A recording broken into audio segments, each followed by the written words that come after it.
Hi, I'm Jason Jeffrey here, and I've worked with knives as a business and livelihood for over 18 years. I've studied knives, talked to thousands of customers, including professionals, basically had 1,000 conversations every year about knives for over almost 2 decades at this point. And that's 52,500 knives that I've actually sharpened for over 10,000 people that I've sharpened their knives and helped with them with various things and how to use knives properly and so on and so forth. I'm the author of Easy Knife Life ebook as well. And things outside of buying sharp knives that affect the sharpness and the integrity of your knives, just kind of dive right into maintenance right here. Is one is you cannot clean the knives quickly enough. Two is you can clean knives incorrectly. Three is you might not even be honing the knives often enough. Four is not sharpening with the bevel. Five is storing the knives the wrong way. Six is using one knife for everything. And seven is using the incorrect cutting boards, using cutting boards the wrong way. You'll notice that down below you can see that there's different areas for you to actually take notes on each of these categories, and then you can actually export these notes automatically just by clicking share at the very top. There's a couple other things to note on the page you might want to take a look at as well. A couple of links you might want to also click. So it's very minimal. Let's get to the teaching here. First, number one is you're not cleaning the knives quickly enough. Knives should be cleaned immediately after they're used for a variety of reasons. It keeps food from becoming encrusted like on top of the blade, which is going to require a lot harder scrubbing or even like soaking to actually remove it, neither of which is really good for the knife at all. So by cleaning the knife right away, you reduce the risk of oxidization of the knife's edge, and you avoid leaving it in the sink or lying it next to where someone could actually cut themselves as well. The blade's going to be banged against something and the edge is going to get damaged inevitably. As well, the bottom line is that when acidic food sits on the blade for hours at a time, it often oxidizes, forms what appears to be rust spots on top of the blade. And these typically, their spots are just a thin film of residue that's on there that can easily be removed, even with like a fingernail, preferably barkeeper's friend and a sponge with an abrasive side. However, sometimes it can cause pitting to the blade or edge, which is permanent damage. The second thing in maintenance and knife maintenance, some keys here, is cleaning knives incorrectly. And some people believe that anything can go into the dishwasher, but this certainly isn't true with knives. In fact, 99% of knife companies do not make knives that are dishwasher safe. The blades are not designed to hold up under dishwasher conditions, and the washing and drying cycles can often wreak a lot of havoc on the knives and the handles as well, which they attach to, which damages those as well. Finally, all the motion bangs around, damaging edges and against other utensils or the dishwasher itself. We've had people melt handles down into the element.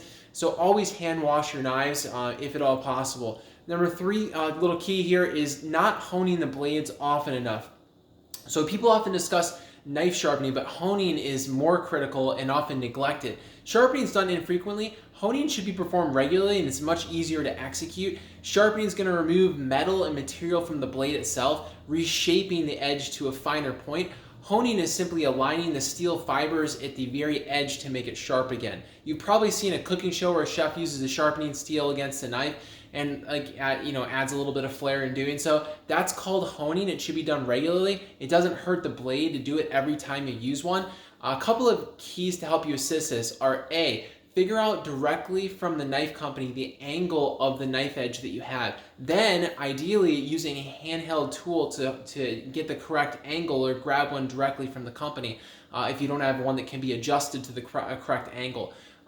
Next is C is another option is just to simply use a steel to hone execute the honing.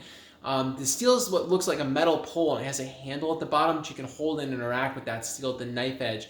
That's going to bring it back to sharpness. But keep in mind, this does require a bit of skill with the angles to your wrist, the knife edge, the steel itself, just to bring the knife back to life. A couple of tips: don't apply too much pressure, and it shouldn't require more than 5 to 10 seconds to actually hone the knife. There's no need to overdo this here. I explain this more in detail on how to in the maintenance chapter of Easy Knife Life.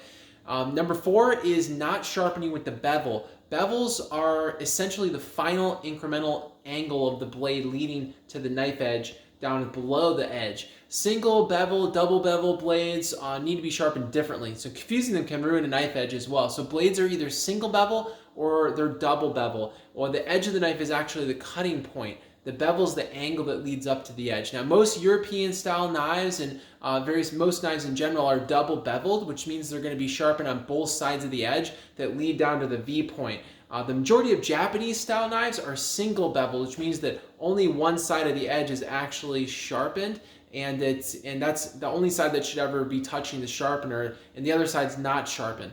So sharpening them differently is going to bring you better success. Number 5 is storing the knives the wrong way. Knives should always be used and stored in a wooden cutting block with horizontal slots, which makes it so that as the knife enters in and out of the block, instead of actually cutting on the wood in and out, it goes in horizontally, protecting the edge of the knife as it moves in and out of the block as well. So doing it that way is going to help out. Also, they can be mounted on a magnetic strip on the wall, which you can see allows for the knife to be not damaging the edge in any way, shape, or form along the blade when you're moving it onto and off of the strip as well. But this way, they're just not going to be loose in a kitchen drawer. Never leave them loose in a kitchen drawer. They're going to bang into their objects, damage things, damage themselves, the edges. Plus, it creates a dangerous situation when you reach in to grab for a knife. Number 6 is using one knife for everything.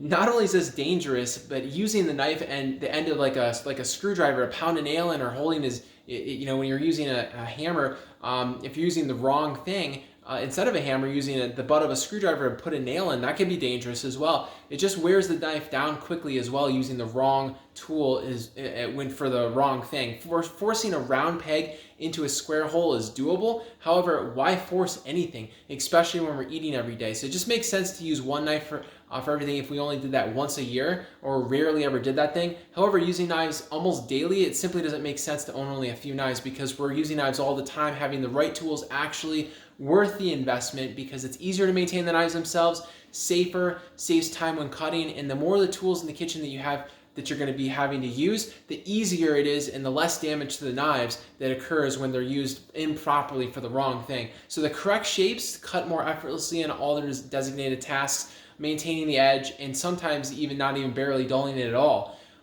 Maintaining the last part of sharpening is maintaining the edge you've worked so hard to kind of create in the first place. So there's two main aspects to this. First is to use the right knife for the right purpose. So if you're chopping through bone, you're going to need to use a cleaver or something large and section, like a butcher knife, to section meats, to handle, and then you need something a little bit smaller when you're doing more delicate work for thinner, more fragile blades that might dull quickly on something that's like a heavy duty task that you need to use the bigger knives on initially, and interfering with your efforts in all sorts of ways and dozens of instances. The last thing is cutting boards. You should also pay attention to the surface you're cutting on.